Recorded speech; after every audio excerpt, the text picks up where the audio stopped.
Today we're going to be looking at the third chapter of Propaganda, the New Propagandists. If you want to follow along with the show notes, you can find them at howtoeatanelephant.xyz, and there's a Getting Started tab with a link to Propaganda. I'm sure you can find your way from there. And if you're following along, we can see that my notes are highlighted in blue, and then the orange and yellow designate important and very important. Like the other chapters, Bernays spends no time beating around the bush and jumps right in. He begins, "Who are the men who, without our realizing it, give us our ideas, tell us whom to admire and whom to despise, what to believe about the ownership of public utilities, about the tariff, about the price of rubber, about the Dawes Plan, about immigration? Who tells us how our houses should be designed, what furniture we should put in them, what menus we should serve on our tables, what kind of shirts we must wear, what sports we should indulge in, what plays we should see, what charities we should support, what pictures should we admire, what slang should we affect, what jokes should we laugh at?" If we set out to make a list of the men and women who, because of their position in public life, might fairly be called the molders of public opinion, we would quickly arrive at an extended list of persons mentioned in the Who's Who. It would obviously include the President of the United States, the members of his cabinet, the senators and representatives in Congress, the governors of our 48 states. Remember, this book is 100 years old. The presidents of the presidents of the chambers of commerce in our 100 largest cities, the chairman of the board of directors of our 100 or more largest industrial corporations, the president of many of the labor unions affiliated in the American Federation of Labor, the national president of each of the national professional and fraternal organizations, the president of each of the racial or language societies in this country, the 100 leading newspaper and magazine editors, the 50 most popular authors, the presidents of the 50 leading charitable organizations, the 20 leading theatrical or cinematic productions, the 100 recognized leaders of fashion, the most popular and influential clergymen in the 100 leading cities, the presidents of our colleges and universities, and the foremost members of their faculties, the most powerful financiers in Wall Street, the most noted amateurs of sport, and so on. Such a list would comprise several thousand persons, but it is well known that many of these leaders are themselves led, sometimes by persons whose names are known to few. Many a congressman, in framing his platform, follows the suggestions of a district boss, whom few persons outside the political machine have ever heard of. So again, we start off by him talking about the men who give us our ideas without even realizing it. And it's not only these big ideas. He mentions immigration, which I think is very apropos given today's immigration climate, both in the United States and in Western Europe. But down to such minutiae as the shirts we must wear or the slang we should affect. It really is a system, if you will, of total control that Bernays envisions. Like, what benefit is there to dictating the kind of clothes and fashion that people wear, other than, as in the last chapter, manipulating people to buy velvet specifically for the benefit of the velvet industry? But that is a bit of a zero-sum game, because if velvet is in season this year, velvet will be profitable. The velvet manufacturers will be profitable. But the silk manufacturers may take a bath. The following year, the opposite may be true. There's only so much that people are going to spend on things like shirts. I guess I can understand slang a little bit more, because if you control someone's language, you maybe don't completely control, but you certainly influence the way he thinks. Then he gives this huge list. I had to read this because how extensive he sees this.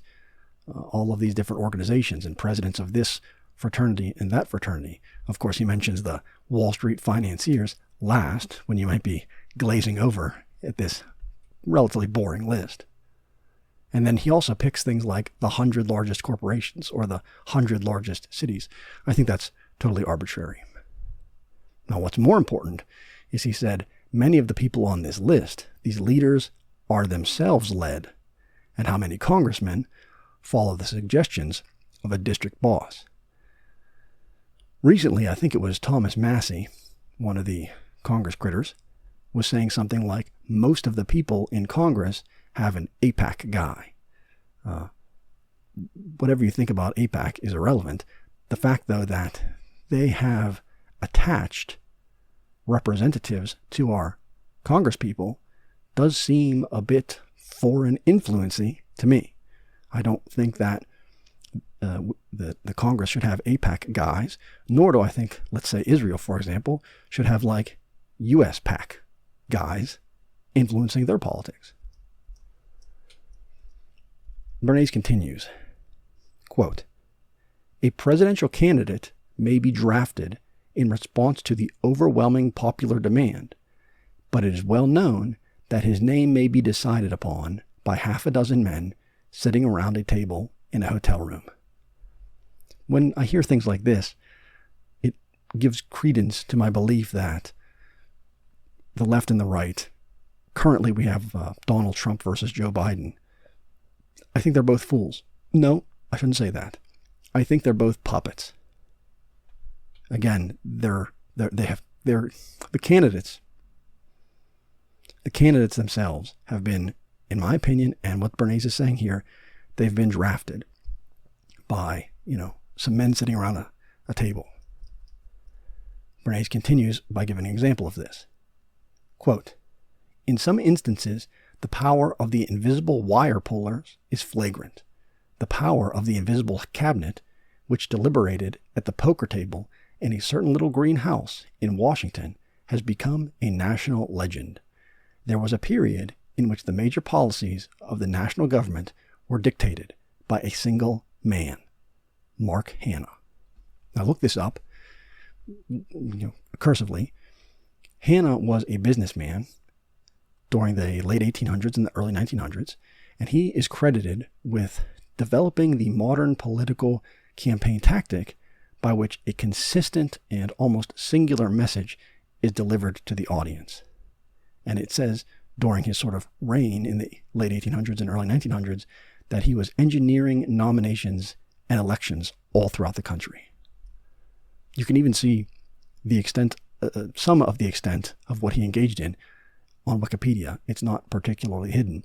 And my general thesis is, whatever you see on Wikipedia, the truth is probably worse. Wikipedia is going to paint these people in the best light it can possibly paint them in.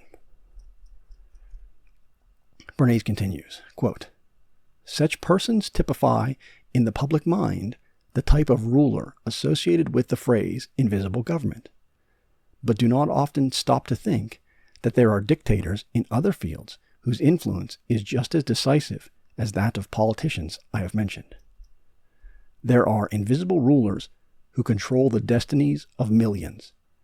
It is not generally realized to what extent the words and actions of our most influential public men are dictated by shrewd persons operating behind the scenes, nor, what is still more important, the extent to which our thoughts and habits are modified by authorities. In some departments of our daily life, in which we imagine ourselves free agents, we are ruled by dictators exercising great power. A man buying a suit of clothes imagines he is choosing, according to his own tastes and his personality, the kind of garment which he prefers. In reality, he may be obeying the orders of an anonymous gentleman tailor in London."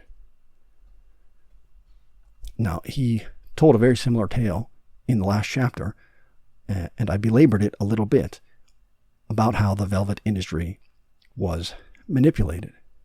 And he's basically alluding to the same thing here, but instead of velvet, men's fashion. And he says, again, The invisible rulers control the destinies of millions. Powerful language. And the extent which our thoughts and habits are modified by authorities.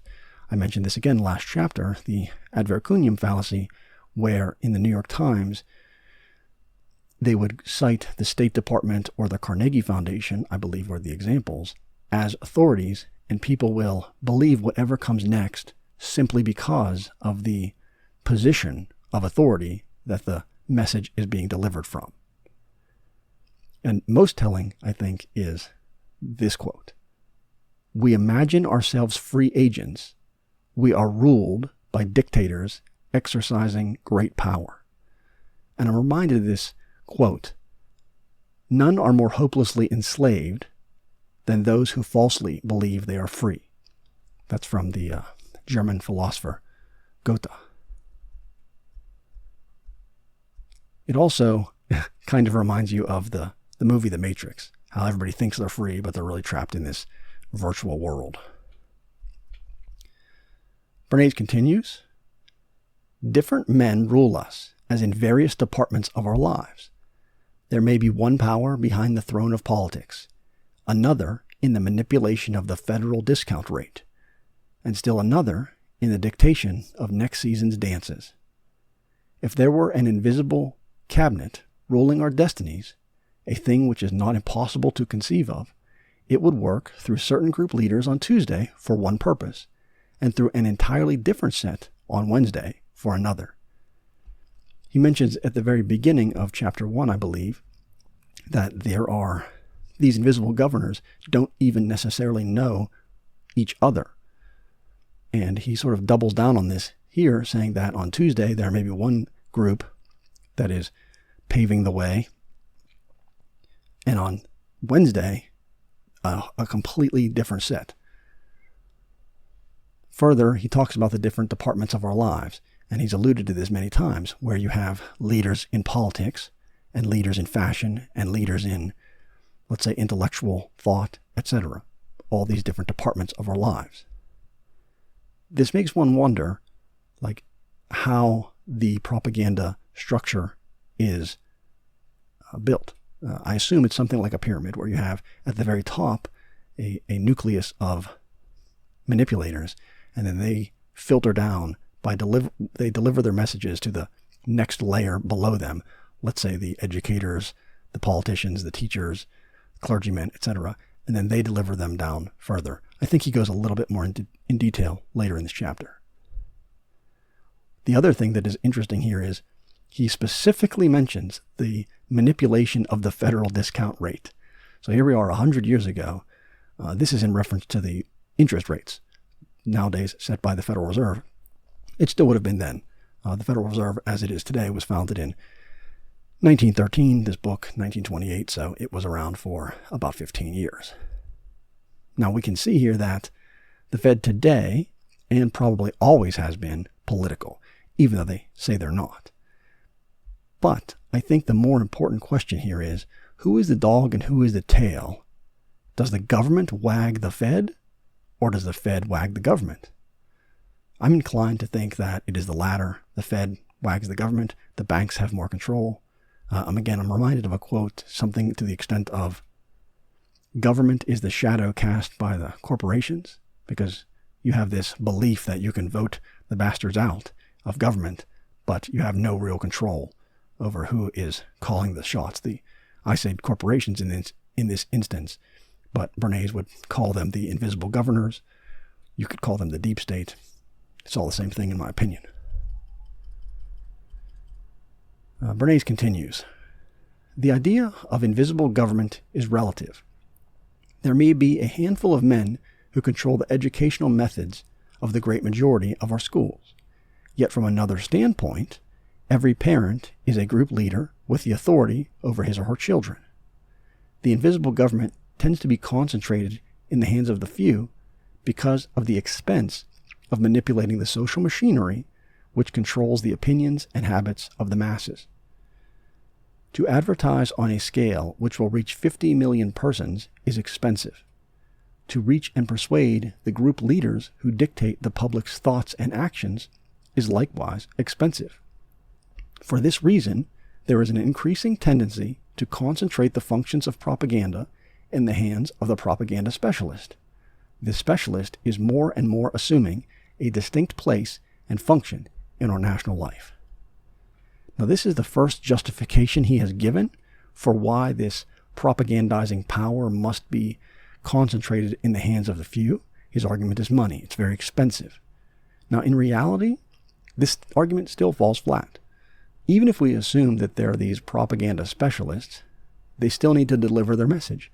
Why would it be any more or less expensive for one group to deliver their message versus another group? Unless, and this is not wholly unimaginable, we can assume these specialists can do a little bit more with less. But how much difference is there?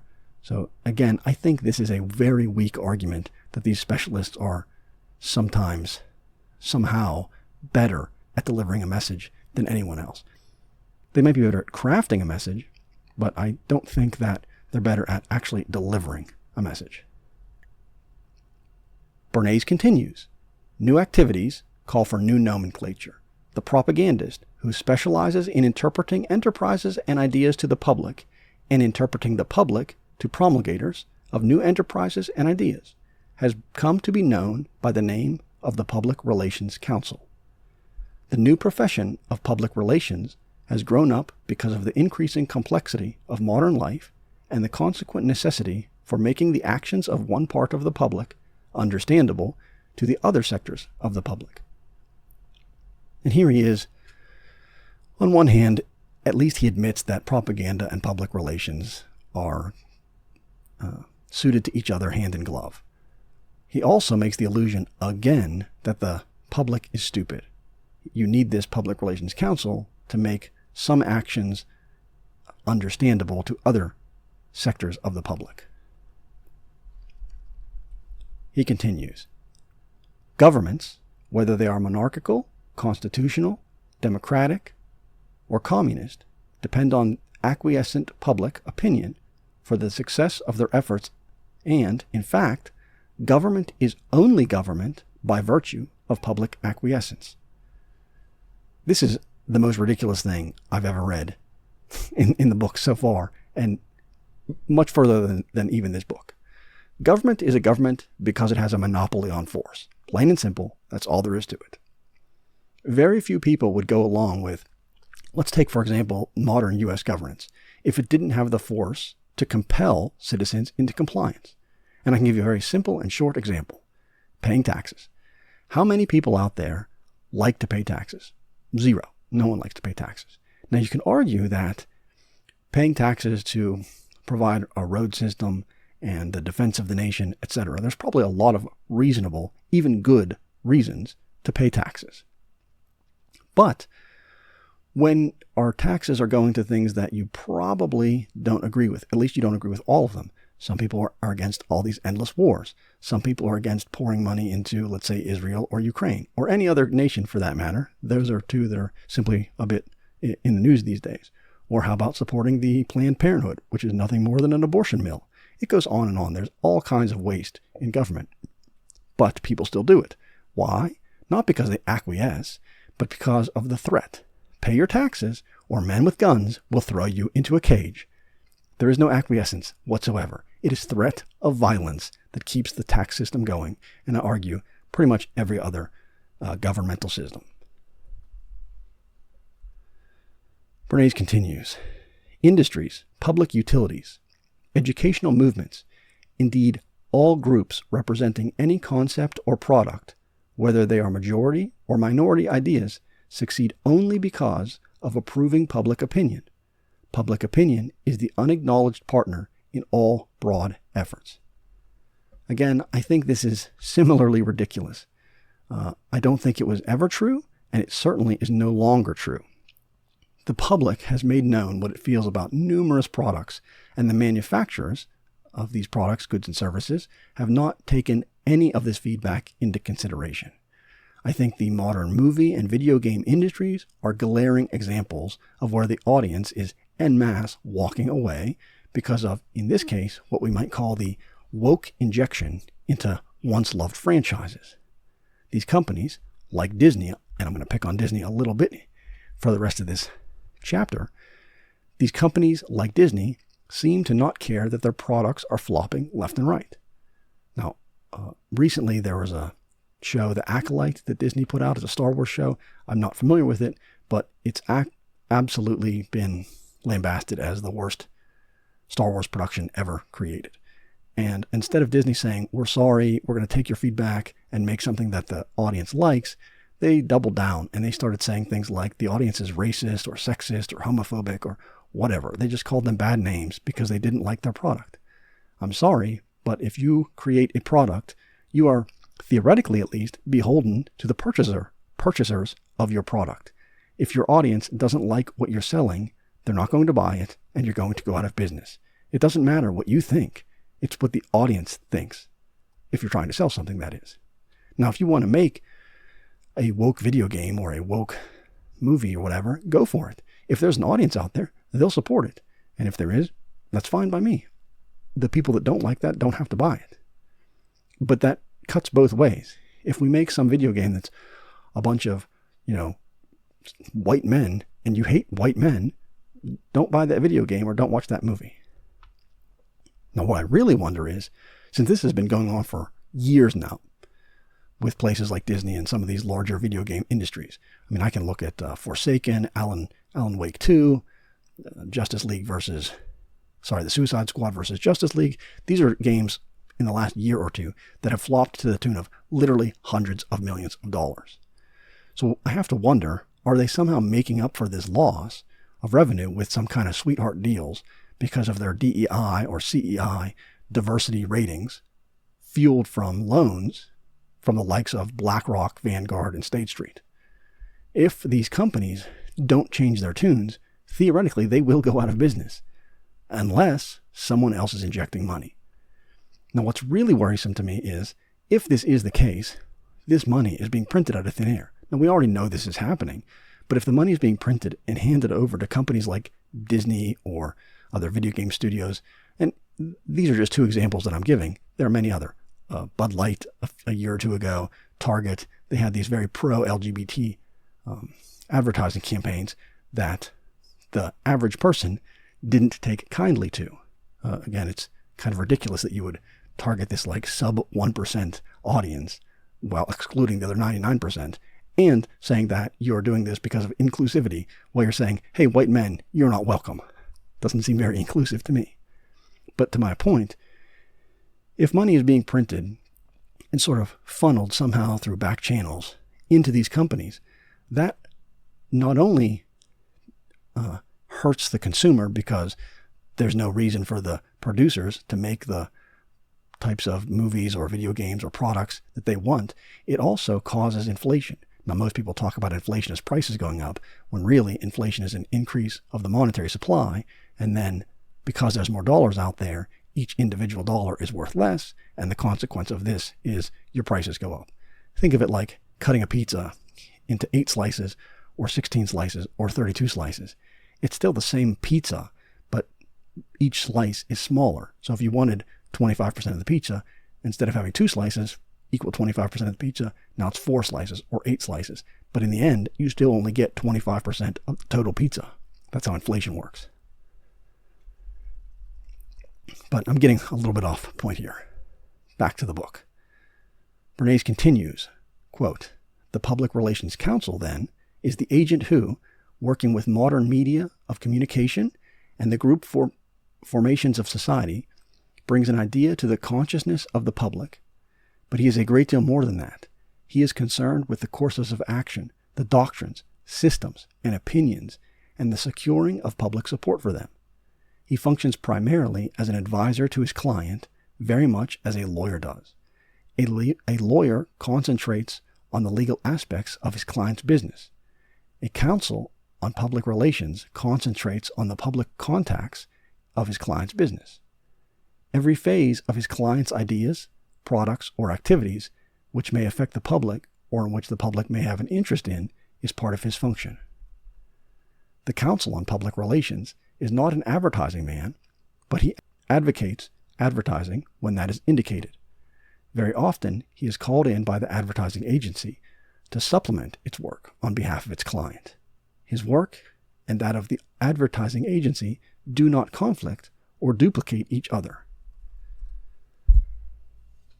Now, if we give Bernays the benefit of the doubt here, we can maybe assume that he's advocating for these PR firms and PR departments because it's in his best financial interest.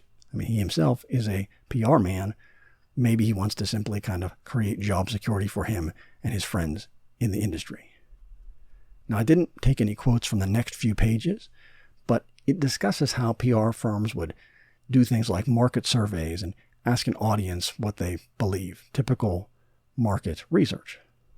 And then the PR firms would advise their client on how to act or present themselves based on the responses. The end goal, he says, is to maximize the goodwill for the client. I think we could swap goodwill for profits, and it works just as well. And I don't think anything here is particularly important, nor do I think that anything has changed over these last 100 years. The PR firms likely are just trying to maximize goodwill/profit for their clients. After a few pages of that, Bernays continues. Within a decade, many large corporations were employing public relations counsel under one title or another, for they had come to recognize that they depended upon public goodwill for their continued prosperity. It was no longer true that it was none of the public's business how the affairs of corporations were managed. They were obliged to convince the public that they were conforming to its demands as to honesty and fairness. Thus, a corporation might discover that its labor policy was causing public resentment and might introduce a more enlightened policy solely for the sake of general goodwill. His words here again are very important. He talks about convincing the public, but that does not mean they will actually do what they say. They will actually conform. They're only convincing you that they're going to perform. It's kind of a performative. And again, it's only for the sake of the general goodwill, meaning their profits. So if they can get away with things and not lose profits, they're going to continue to get away with them. He continues, the Council on Public Relations must maintain constant vigilance because inadequate information or false information from unknown sources may have results of enormous importance. A single false rumor at a critical moment may drive down the price of a corporation's stock, causing a loss of millions to the shareholders. Again, here we see inadequate information or false information. Fast forward 100 years to today, and we have things like fake news, disinformation, misinformation, the word conspiracy theory that I covered in the introduction that's losing its power as a pejorative. And again, this also assumes that these PR groups would never have inadequate information themselves, or would they lie? And again, they could easily pass off inadequate information in good faith, but that doesn't change anything. Bernays continues, quote, the Council on Public Relations must be in a position to deal efficiently with rumors and suspicions, attempting to stop them at their source, counteracting them promptly with correct or more complete information through channels which will be most effective, or best of all, establishing such relations of confidence in the concern's integrity that rumors and suspicions will have no opportunity to take root. And again, the key word here is suspicions. I say where there is smoke, there is often fire. Picking on Disney a little bit more, recently there was an undercover video from the O'Keefe Media Group that showed the racist hiring practices of Disney, or at least it was evidence of. No smoking gun, but strong evidence. And they were explicitly stating that they don't hire white men. Now, it's just some testimonial evidence, but again, it used to be a suspicion, and now it's a suspicion with a little bit more evidence behind it. Now, would Disney's PR team would have wanted to, quote, deal effectively with this leak? Would they have buried this story if they could have? And if so, what happened to the truth is mighty and must prevail that we saw both Bernays and Scientific America claiming in Chapter 2? Bernays continues, quote, if we accept public relations as a profession, we must also expect it to have both ideals and ethics. The ideal of the profession is the pragmatic one. This here is, in one sentence, he talks out of both sides of his mouth. So is it ethical or is it pragmatic? And I would say that pragmatism is going to trump the ethics. This is what I think a propagandist would do. They want to maximize shareholder value, or goodwill as he was calling it. And they're going to do that, even if they have to lie, cheat, steal. They're going to do that. He continues, public relations aims to bring about an understanding between educators and the educated, between the government and the people, between charitable institutions and contributors, between nation and nation. Again, which is it, Ed? Remembering back to chapter 1, paragraph 1, he talks about how the propagandist was there to mold our minds, form our tastes, and suggest our ideas. I suppose that Bernays is maybe trying to separate, as I mentioned before, this low-level PR from the high-level PR that is presumed to issue its decrees through its lower-level tentacles. Again, you might imagine it as a pyramid where you have the few at the top, then the people that carry the water and spread the messages, the newscasters and whatnot, the teachers, the clergymen in the middle level, and then at the bottom level, the common Joe who's being propagandized. He continues, the profession of public relations counsel is developing for itself an ethical code which compares favorably with that of the governing legal and medical profession. I don't know if I would want to be striving for the ethical code of lawyers now or ever. Like, that seems like a big stretch. Maybe lawyers were more well-respected 100 years ago, but I know this joke. What do you call 100 lawyers at the bottom of the ocean? A good start. And I heard that many, many years ago. I don't think most people think that lawyers are an ethical profession, not in the slightest. Profitable, sure. Ethical, definitely not. And then he goes on also to compare to the medical professions. And I think probably for a while that might have been reasonable, but we have words like snake oil that come directly from the medical profession, and those words are old. And if we look at 2020, COVID, I would argue that orienting towards the medical ethics isn't necessarily what you want to do. Is propaganda safe and effective? Bernays continues, quote, while recognizing, just as the lawyer does, that everyone has the right to present his case in its best light, he nevertheless refuses a client with whom he believes to be dishonest, a product which he believes to be fraudulent, or a cause which he believes to be antisocial. Now we're off the reservation at this point. This is insanity. Best light can lead to tons of lies. It might not be the truth, but it's the best we can do. And with hindsight being 2020, we can see that many products and services have been marketed that were widely found to be dishonest, fraudulent, and antisocial. Heck, I would say that social media today is widely accepted as antisocial, divisive, and likely one of the causes of the increased suicide rate among young girls. I know it's maybe something that you don't want to hear, but young girls have the highest increase in suicide rates over the last 20 odd years. It coincides pretty well, perfectly, the rise with things like MySpace and Facebook. And when I was a kid, I remember they would get upset at the fashion model magazines, Vogue or what have you. And they would say, these women, these models on the covers are unrealistic representations, and it's causing anorexia in the little girls. That seems like maybe it was the case. I don't know. But today we have that on overdrive. Every little girl, well, I don't say every little girl, but many young girls have smartphones. They can pull them out of their pocket 24 hours a day, 7 days a week, and be exposed to all of this fake veneer of success and what a woman should look like, etc. The social media influencers are trying to make their lives look better. Even their own friends are using things like filters and whatnot, giving these young girls a completely distorted worldview. And people end up shocked. What do you mean the young girls are killing themselves?